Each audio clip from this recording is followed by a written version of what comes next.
Hello and welcome to the first Brightside Faster in 50 running show with myself, Paul Lasler, and this fine gentleman over here, Mike. Hello, Mike. I'm good. How are you doing? You all right? Cool. I'm good. So we've got a nice structure we want to go through on this show. It's going to be fun. It's going to be informative. But before we start, let's just clear something up. Mike, do you love running? Oh, do I love running, mate? It's near obsession. I think about it most days, all the time, what I'm going to be doing, what some of my athletes are doing. Yeah, constant, mate, constant. Do you love running? I bloody love running. I think it's amazing. I'm all over it. So that's one of the reasons why I want to do the show, is because we want to talk to people. Exactly, and it's another excuse for us to be chatting all about running and what we love doing. So the first bit of the show today is running news from around the world. Ooh, what have you found, Paul? What have you got, mate?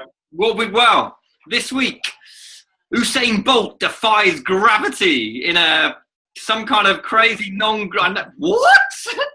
some kind of gravity-free running place.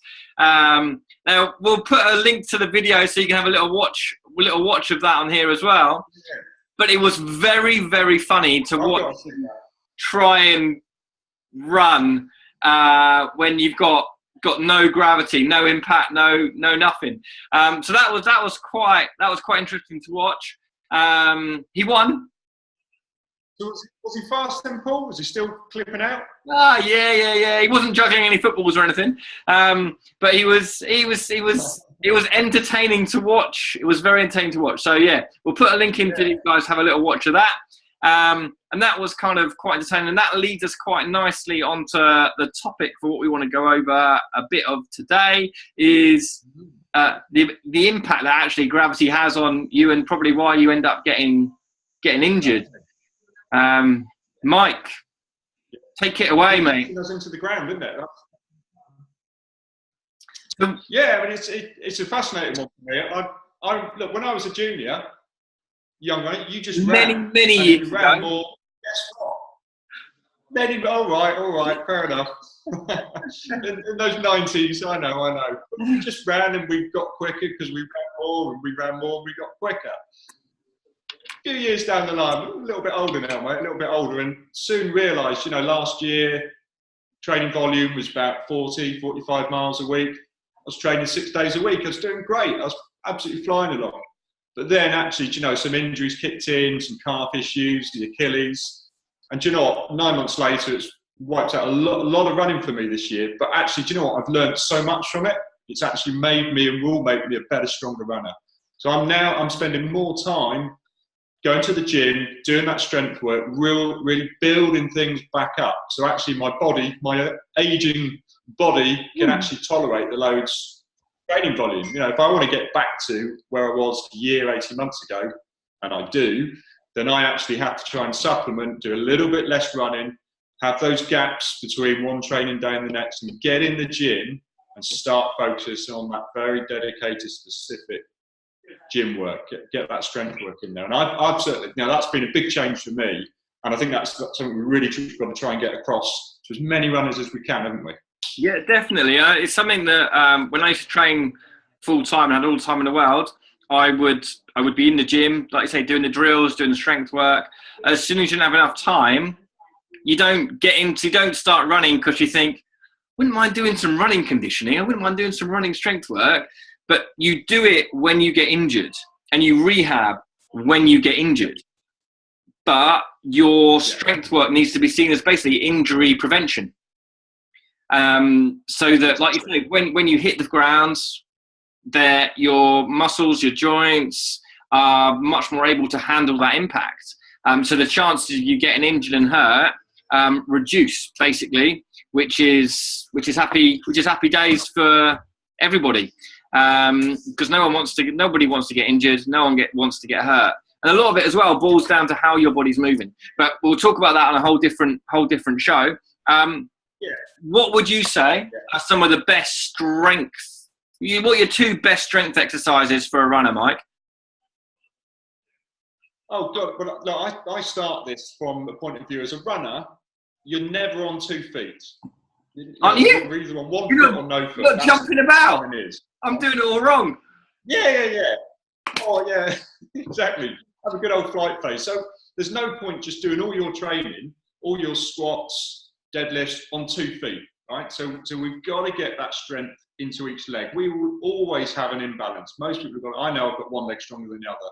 So I love a single leg deadlift, single leg squats, step ups, everything that's starting to load on a single leg. Start to identify, well, actually, have we got an imbalance? That's the key thing we're trying to find out. And even just standing on one leg, just working a bit of balance on each side of the body. That's a really good starting place. So something to try this week potentially is to stand on one leg and while you're cleaning your teeth or while the kettle's boiling or whatever, it's just a good foundational starting point. Yeah, all my juniors, that's exactly the one I say to them, Paul. When you're doing your teeth, 1 minute on one side, 1 minute on the other side, switch leg, waiting for the toaster, waiting for the kettle, stand on one leg. Do it. If they do it, I don't know. That's the next point, isn't it? Actually getting it done. But yeah, it's just creating and seeing the strength work as a means of what's the word? It's a priority rather than something you do when you're injured to rehab. It needs to just become part of the routine, basically. So that's something that we want to kind of try and promote a bit more as well. Obviously, is how to create stronger runners and the best, most efficient ways of getting that strength into the body. And you look at most guys, especially as they get a bit older, like us, that it becomes even more important to make sure you're doing the strength work without a doubt. Anything else you want to add around kind of what a seamless link that was as well, by the way, straight from Bolt zero gravity into how gravity affects anyone. I think you might have talked about this beforehand. Who knows? Yeah. Anything else you kind of feel is necessary to add around kind of just a good starting place for runners to do some strength work? I think the other end, and you touched on it yourself, Paul, as we get older, certainly I know that my running form is not what it was years ago. And some of that is actually controlling all this lateral movement. We're trying to go forwards. When we run, we want to go in one direction. And the more we focus all our energy and just go on that straight line, the more efficient runner we're going to be. But you see so many people, and I'm sometimes guilty, is this rotation going on? We're flexing all over the place. So again, that's an area that I look at with runners in terms of working from a strength point of view. Actually, can we get some landmine rotations in there? All about resisting that rotation. So we're building these obliques, holding our form together. We can hold our form. It's going to improve our ability to breathe, so we're not, crunching down.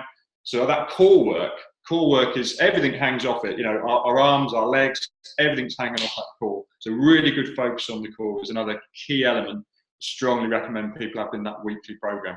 Awesome. I can remember when I was a wee nipper and the last 100, 150 meters maybe of a race, I'd start running with my head back like this. I can always remember my coach said to me, imagine how much slower you'd run if you started the race like that.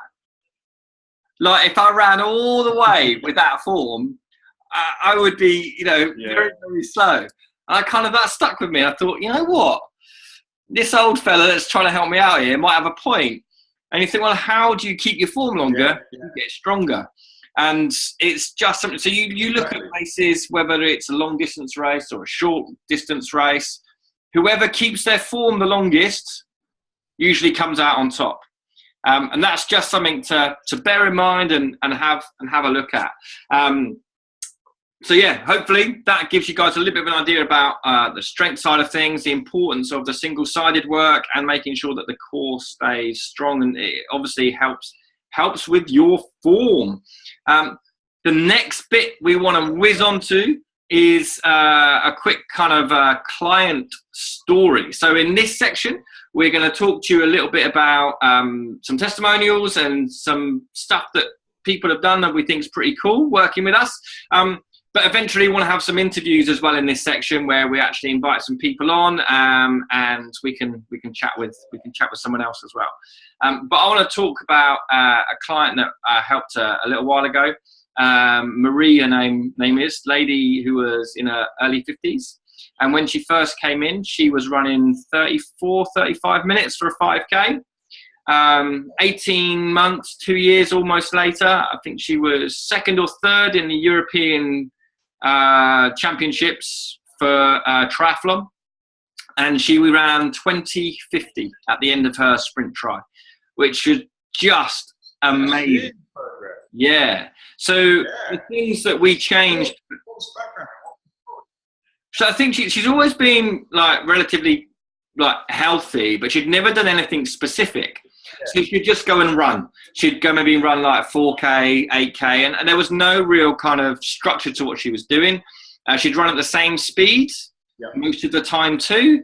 And when we started kind of saying, right, well, let's look at the different speeds your body needs to train at and need to run at, and we had a bit more structure to what she was doing, helped her get confident in feeling uncomfortable, if that makes sense. The fact that she could probably keep working at a higher intensity for a longer period of time than she initially thought she could. And then we did a lot of form work. Because obviously when you're wanting to run quicker, your brain has to send messages to your muscles to say, I want you to do X, Y, and Z. But those messages get quicker and quicker and quicker as you run faster and faster and faster. And that's when people's form can start to go. So we worked a lot on that. And, you know, in 2 years, she saw some huge progress. So it just reinforces what we've talked about. Strength work, form work are very, very, very important. We did have a question as well.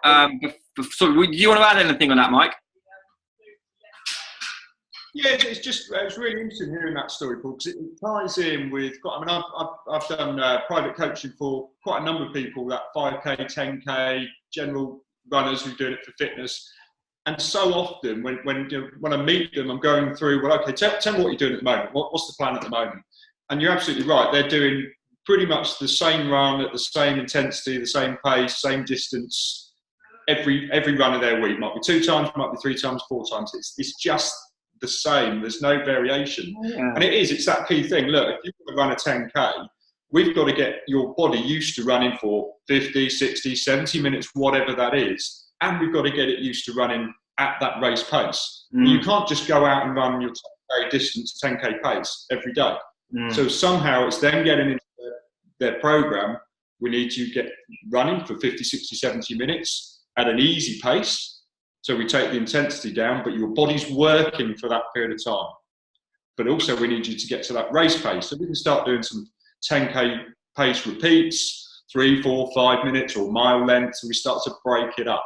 And I think that's absolutely the key message, isn't it? To get across to people. Your body's got to be able to work for that period of time. It's got to be able to do that intensity for that period of time. We're gradually bringing those two aspects together through the training plan. So yeah, that really ties in for me. Cool. That's happy days, isn't it? We like that.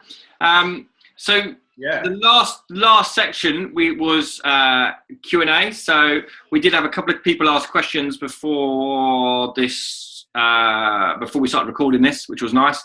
And one of them was one of the questions was, what's our best tip on recovery? So what would you say to someone saying, well, I need to recover as quickly as possible? What would you say to them, Mike? I think there's lots of things and there's lots of interpretations of what recovery is. Clearly, I think nutrition, hydration plays a massive part. You know, it's actually about looking after yourself outside of when you're running. You know, actually we need to refuel, rehydrate, get all that nutrient back into our system. That's going to play a massive part. I'm also a big believer that in active recovery, and actually our bodies like to move and that they like consistency. And if we're talking that, great, you've done your 10K, I'm just going to take 2 weeks off now. Do you know what? You're going to come back really, really sluggish. Do something that might be, go and run really, really easy. Go and cross train, go and get on a bike, go for a swim. Keep your body moving. Take the intensity off, take the weight off, let your body recover, but keep moving. Don't just recovery doesn't mean just sit around and do nothing for 2 weeks. That's the last thing you want to do. So active recovery, fuel and good hydration. Yeah, so like you say, then it's controlling the intensity of what you're doing so that you're actually able to recover at whatever it is you're doing. So if running's relatively new to you, a walk could be your active recovery. If you're if you run quite a lot, and you can run, I don't know, a 30-minute 5K when you're kind of maxing yourself out, go and run a couple of miles at 12.5-minute mile pace will feel slow and easy, and that could act as recovery. Cool. Happy days. Now, that is the first kind of our first show wrapped up. We've flown through it. Obviously, it's going to evolve hopefully as we go on. If you do want any more kind of help or information about improving your running in the next 50 days, join our free Facebook group. The link should be popping up right now. Join there, and we're available for more tips and help. And yeah, look out for show number 2. Also, subscribe to our YouTube channel. I'll put the link in there for that also. So thank you very much for watching. Mike, you love running? I still love running, mate. That was all right. We did okay, didn't we? Yeah, that was good. Happy days. All right, thank you very much for watching, everyone, and enjoy your running, and we will see you at the bright side.